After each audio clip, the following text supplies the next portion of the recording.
साथियों नमस्कार, मैं प्रयाग न्यूज़ के लिए सूरज कुकरेती। और आज जो है महात्मा गांधी जी का जन्मदिन है और आज ही के दिन लाल बहादुर शास्त्री पूर्व प्रधानमंत्री जी का भी जन्मदिन है। दो महान शख्सियतों का, महान आत्माओं का आज जन्मदिन है, जिन्होंने भारत की लोकतंत्र की खुशहाली के लिए, लोकतंत्र की उन्नति के लिए अपना जीवन सर्वस्व न्यौछावर किया। और आज हमारे बीच में पूर्व विधायक और कांग्रेस के वरिष्ठ नेता शैलेंद्र सिंह रावत जी हैं।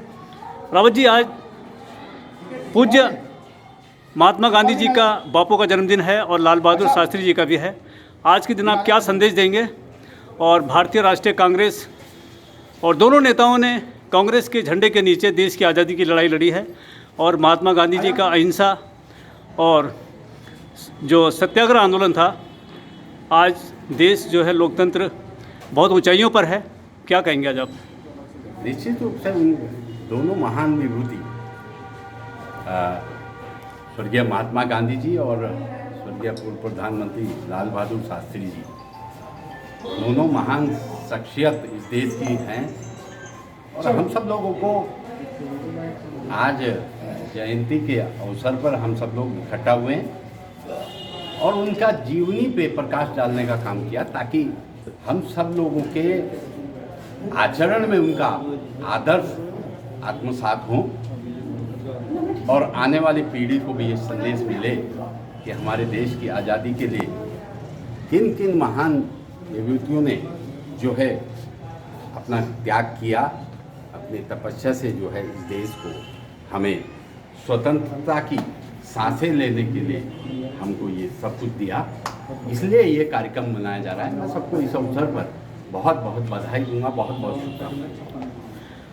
आपको उत्तराखंड में कांग्रेस जो है एक सबसे बड़ी विपक्ष की पार्टी है और कांग्रेस बराबर जो है जन आंदोलनों को में भी भागीदारी निभा रही है, चाहे वो अंकिता भंडारी हत्याकांड हो या महंगाई का मुद्दा हो। राज्य में जो तमाम जो है ये जन विरोधी कृत्यों पर जो है सरकार कोई भी जब रहती है तो विपक्ष की भूमिका होती है। इस समय कांग्रेस अपनी कौन सी प्रमुख भूमिका निभा रही है सर? कांग्रेस ने समय समय पर सारी पर प्रमुख भूमिकाएं निभाई जी, चाहे अंकिता हत्याकांड रहा हो, चाहे भ्रष्टाचार हो, नियुक्ति में धांधली रही हो। जब जब जनता ने हमको विपक्ष की जिम्मेदारी दे रखी है तो निश्चित रूप से हम विपक्ष के रूप में जो है समय समय पर सड़कों में आंदोलन, धरना के माध्यम से जो है जनता को जागरूक करने का काम करते हैं और सरकारों का जो आँख कान बंद हैं उनको भी खोलने का काम विपक्ष के रूप में कांग्रेस पार्टी करती रहती है। जिस तरह से कोटद्वार में वर्तमान में स्थिति काफ़ी ख़राब है, सड़कें बिल्कुल गड्ढे में हैं और लालढांग चिलरखाल का मामला सड़क का रुका हुआ है। रामनगर को हमारी जेएमओ की बस जाती थी, वो ठप हो चुकी है और पूरी जो है कोटद्वार जो है अस्त व्यस्त स्थिति में है। मेडिकल कॉलेज का मामला फिर लटक गया है और जहाँ 192 बीघा ज़मीन मेडिकल कॉलेज के लिए स्वीकृत हुई थी, वहाँ चारदीवारी हुई थी, वो चारदीवारी भी तोड़ दी गई और वहाँ 20-20 फीट के गड्ढे हो रखे हैं। तो इन तमाम मुद्दों पर अगर वर्तमान सरकार कहीं जागरूक नहीं है या कोई काम नहीं करना चाहती तो कांग्रेस ने इस पर क्या प्रयास किया है अभी तक? कोटद्वार में पूरे प्रदेश में ऐसी स्थिति है, जस तस की स्थिति है पूरे प्रदेश में।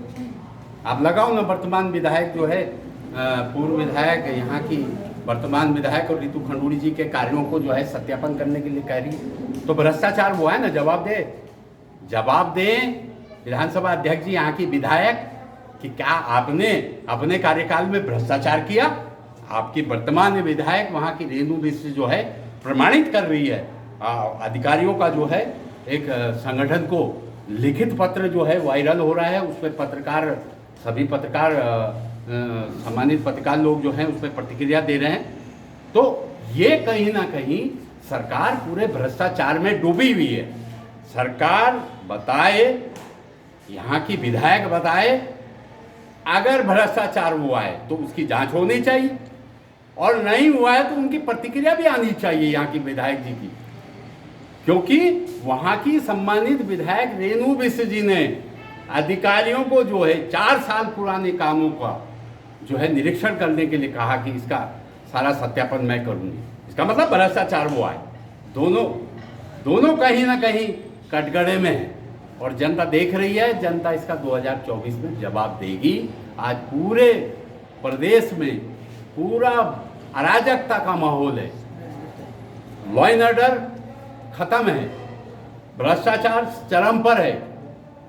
अंकिता हत्याकांड में क्या देखा आपने?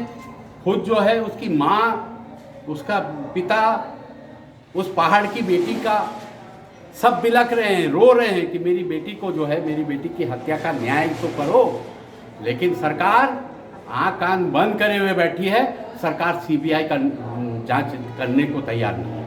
जिस तरह से यमकेसर की विधायक पे जो आरोप लगाया कि उन्होंने अंकिता भंडारी के कमरे के जो साक्ष्य थे उनको मिटाने का काम किया है, बुलडोजर चलाया वहाँ पर, तो ये आप इसको किस रूप में देखते हैं? कह रहा हूँ कि अंकिता की माताजी खुद बोल रही हैं कि उनका बेटा उसमें संलिप्त था, वर्तमान विधायक का बेटा और पति संलिप्त था, और इसकी सीबीआई जांच होनी चाहिए। दूध का दूध और पानी का पानी निकल के आ जाएगा। ये हम नहीं कह रहे, ये वो खुद रोते रोते बिलखते बिलखते जो है जनता के सामने बोल रहे हैं, अपना वक्तव्य दे रहे हैं। तो ये सरकार पर प्रश्न चिन्ह लगता है कहीं ना कहीं। और दूसरा जो है, अंकिता हत्याकांड में तो सारी सहभागिता आपकी रही, क्योंकि सरकार बैकफुट पे है। वहाँ की विधायक को अगर सीबीआई जांच होती है तो वहाँ की विधायक जो है सबसे पहले फंसती हैं अंकिता हत्याकांड में। और दूसरा, आप जो है पूरा संगठन, जितना भी इंजीनियर्स संघ है, उन्होंने पत्र जारी किया है कि हमारे उत्पीड़न की कार्रवाई कर रही है। 4 साल के जो काम हुए हैं भौतिक सत्यापन करने के लिए बार बार कहती हैं। क्या मतलब है? किस चीज़ का भौतिक सत्यापन है?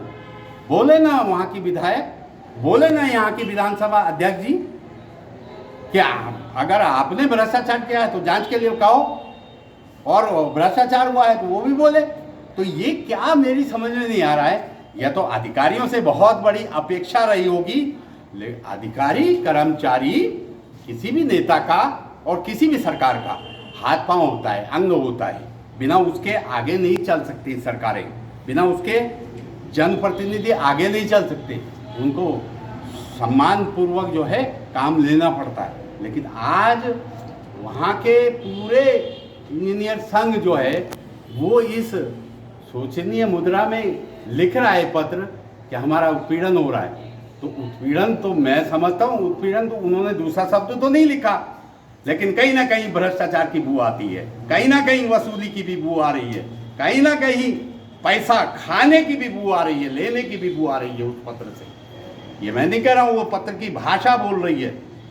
तो इसकी जांच होनी चाहिए, और माननीय विधानसभा अध्यक्ष जी को भी जो है अपना वक्तव्य जारी करना चाहिए उसके पीछे, कि जो पुराना 4 साल के पूर्व में काम हुए हैं तो उसमें भ्रष्टाचार हुआ है तो उसकी जांच करवानी चाहिए। नहीं तो यहाँ की सम्मानित विधायक जी भी उससे नहीं बचेंगे, उस आँच से। सर, इतने भ्रष्टाचार के आरोप आपने भाजपा पे लगाए और आप उसके साक्ष्य भी बता रहे हैं, और भाजपा के विधायक एक दूसरे पर आरोप लगा रहे हैं, तो इसको लेकर के कांग्रेस पार्टी जो प्रमुख विपक्षी पार्टी है और सत्ता में रही है उत्तराखंड के अंदर, तो कांग्रेस का क्या इसमें स्टैंड रहेगा आगे अंकिता भंडारी हत्याकांड को लेकर के, उसमें तमाम जो है न्याय दिलाने को लेकर के? जिस तरह से सड़कों पे महिलाएं हर जो है, जब भी यहाँ पे जुडिशियल ये कार्रवाई में अंकिता के हत्यारों को लाया जाता है, आरोपी जो हैं, तो उसको लेकर के अब कांग्रेस का क्या स्टैंड होगा? कांग्रेस निरंतर जो है विपक्ष की भूमिका अदा कर रही है। हम पूछ रहे हैं ना आपके माध्यम से। जी, सड़क से लेकर सदन तक आप। बिल्कुल, सदन में भी आपने देखा होगा, जब भी विधानसभा चली तब भी सदन में जो है कांग्रेस ने पूछा, और हम आज आपके माध्यम से ही तो पूछ रहे हैं। हमारे पास क्या संसाधन है, क्या व्यवस्थाएं हैं? पत्रकार हैं, चौथा स्तंभ है, उन्हीं के माध्यम से जो है संदेश देते हैं, या धरने प्रदर्शन के माध्यम से देते हैं। तो समय समय पर किया जा रहा है हमारी पार्टी के द्वारा।